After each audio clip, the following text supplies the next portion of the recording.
ಈಗ ಮೊನ್ನೆಯಿಂದ ಕೂಡ ನೀವು ಭೇಟಿ ಪ್ರಯತ್ನ ಪಟ್ಟು CM ಅವ್ರ ಸಭೆ ಸಂದರ್ಭದಲ್ಲಿ ಏನೆಲ್ಲ ಆಯ್ತು ರೀ ಮೇಡಮ್? ಅದರಲ್ಲಿ ನಿಮ್ಗೆ ಏನು ಅವ್ರೇನು ಸಲಹೆ ಕೊಟ್ಟರು? ಹೇಗೆ ಏನು ಸಲಹೆ ಇಲ್ರಿ, ಅಪ್ಪಾರ್ದು ಹಿಂದಕ್ಕಿಂದೆಲ್ಲ ರಾಜಕೀಯದೆಲ್ಲ ಮಾತಾಡಿದ್ರು. ಅವ್ರು ಹಿಂದೆ ಗುಳೆಗುಡ್ಡು ಇಲೆಕ್ಷನ್ದಾಗ ಟಿಕೆಟ್ ಎಲ್ಲ ಕೊಡಬೇಡ ಅಂದಿದ್ರು. ನಾವು ಸಾಹೇಬ್ರ ಅಂಗಿಯವ್ರದೆಲ್ಲ ಇದನ್ನು ಮಾಡಿ ಟಿಕೆಟ್ ಕೊಡಿಸಿದ್ದೆ, ಅದನ್ನೆಲ್ಲ ಮಾತಾಡಿದರು.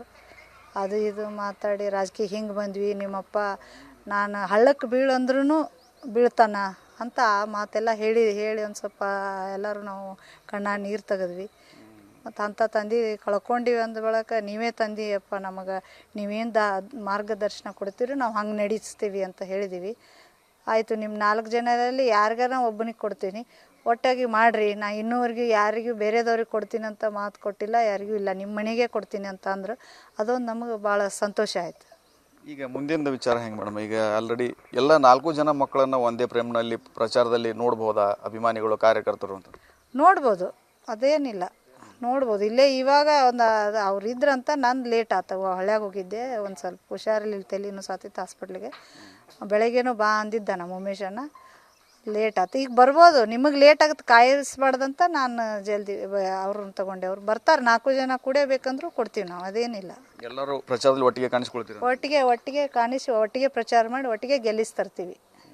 ನಾಳೆ ನಾಮಪತ್ರ ಸಲ್ಲಿಕೆಯಲ್ಲಿ ಕೂಡ ತಾವೆಲ್ಲ ಭಾಗಿಯಾಗಿರ್ತೀರ ಹೆಂಗೆ? ಹೌದು, ಎಲ್ಲರೂ ಭಾಗಿಯಾಗ್ತೀವಿ ಸರ್.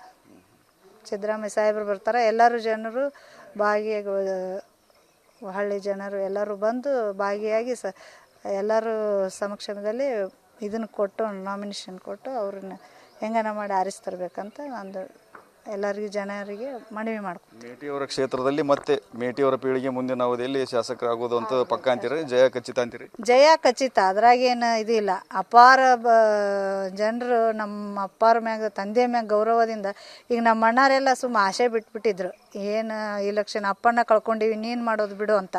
ಅದ್ರ ಜನರು ಹುರಿದುಂಬಿಸಿ ಅವರಿಗೆ ಇಲ್ಲಿ ತರಾಕ ನಮಗೆ ರಾಜಕೀಯ ಮತ್ತು ನೀವು ಬರಬೇಕು, ಮತ್ತು MLA ಆಗಬೇಕು, ಮೇಟಿ ಸಾಹೇಬ್ರು ಕುಂತಂಗೆ ಕುಂದಿರ್ಬೇಕು ಅಂತಂದು ನಮ್ಮ ಜನರ ಅಭಿಪ್ರಾಯನೇ ನಮ್ಮನ್ನು ಹುರಿದುಂಬಿಸೈತಿ. ಸದ್ಯದ ಮಟ್ಟಿಗೆ ಹೆಂಗಾರಿ ಉಮೇಶ್ ಮೇಟಿಯವ್ರ ಹೆಸರು ಘೋಷಣೆ ಆಗ್ತಾ ಇದ್ದಂತೆ ಕುಟುಂಬದಲ್ಲಿದ್ದಂತಹ ಭಿನ್ನಾಭಿಪ್ರಾಯ ಬಂಡಾಯ ಎಲ್ಲವೂ ಕೂಡ ಶಮನ ಆಗಿದೆ ಅಂತ ಅಂದಂಗೆ ಆಯ್ತೇನ್ರಿ ಮೇಡಮ್? ಹಾಂ, ಏನಿಲ್ಲ, ಎಲ್ಲ ಶಮನ ಆಗೈತ್ರಿ. ಅವನಿಗೆ MLA ಮಾಡೋದು ಒಂದೇ ಗುರಿ ನಮ್ಮದು. ಇದಿಷ್ಟು ಏನು HY ಮೇಟಿಯವರ ಕಿರಿಮಗಳು ಆಗಿರುವಂತಹ ಮಹಾದೇವಿ ಮೇಟಿಯವರ ಮಾತು. ಪ್ರಬಲ ಆಕಾಂಕ್ಷಿಗಳು ಕೂಡ ಆಗಿದ್ರು, ತಮ್ಮದೇ ಆದ ಬೇಡಿಕೆಯನ್ನು ಇಟ್ಟಿದ್ರು. ಅದರಲ್ಲಿ ಒಂದು ಹಂತದಲ್ಲಿ ಅವರು ಸಫಲರಾಗಿದ್ದಾರೆ ಅಂತಲೇ ಹೇಳ್ಬೋದು. ಈ ನಿಟ್ಟಿನಲ್ಲಿ ಎಲ್ಲ ಕುಟುಂಬಸ್ಥರು ಸೇರಿ ಚುನಾವಣೆಯನ್ನು ಎದುರಿಸಿ ಗೆಲ್ಲೋದೊಂದೇ ನಮ್ಮ ಮುಂದೆ ಇರುವ ಗುರಿಯನ್ನು ಮಾತನ್ನು ಹೇಳ್ತಾ ಇದ್ದಾರೆ. ಕ್ಯಾಮ್ರಾಮ್ಯಾನ್ ಬಾಬು ಜೊತೆ ರವಿಮುಖಿ, TV9 ಬಾಗಲಕೋಟೆ.